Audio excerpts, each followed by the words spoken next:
Sir, આપના દ્વારા એક પોસ્ટ મૂકવામાં આવી છે. આ પોસ્ટ શું મૂકી છે અને શું હકીકત છે?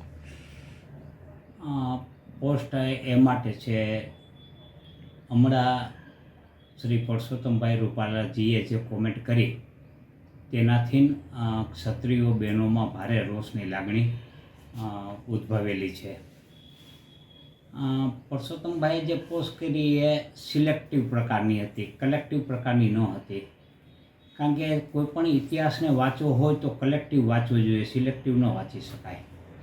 અહીંયા એકલ દોકલ પ્રસંગને ધ્યાને રાખીને વિરોધ કરવામાં આવ્યો છે. હકીકતમાં સિલેક્ટિવ જોઈએ તો મારી દૃષ્ટિએ હજારો બહેનોએ જોર કર્યું છે, એ પણ ધ્યાનમાં રાખવું જોઈએ. મહારાણી લક્ષ્મીબાઈ છે, એની શહાદતને પણ ધ્યાનમાં રાખવી જોઈતી હતી. રાણા પ્રતાપ છે, મહારાજા શિવાજી છે, એ સહિતના અનેક રાજવીઓએ પોતાની શહાદત વહોરી છે અને એ સમાજ માટે વહોરી છે, તે પણ જોવું જોઈએ.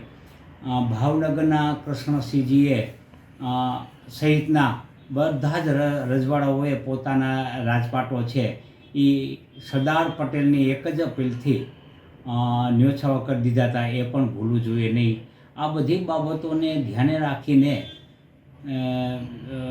જો વિચાર્યું હોત તો મારી દૃષ્ટિએ આ કોમેન્ટ કરી ન હોત. પરંતુ જે કોમેન્ટ કર્યા પછી માફી પણ માગી લીધી છે, ત્યારે આ પ્રશ્નો હવે રહેવો ન જોઈએ. તેમ છતાં મારી દૃષ્ટિએ આ બાહ્ય પરિબળો કરતાં આંતરિક જે વિવાદ છે એનાથી વિવાદ વધુ વકરી રહ્યો છે. એ પણ હવે સરકારે અથવા તો પક્ષે એ નિવારવા માટે યોગ્ય પગલાં લેવા જોઈએ. સાંજ સમાચાર ફેસબુક પેજને લાઇક કરો, વિડીયો શેર કરો અને વધુ વિગતવાર સમાચાર માટે sanssamachar.net વિઝિટ કરો.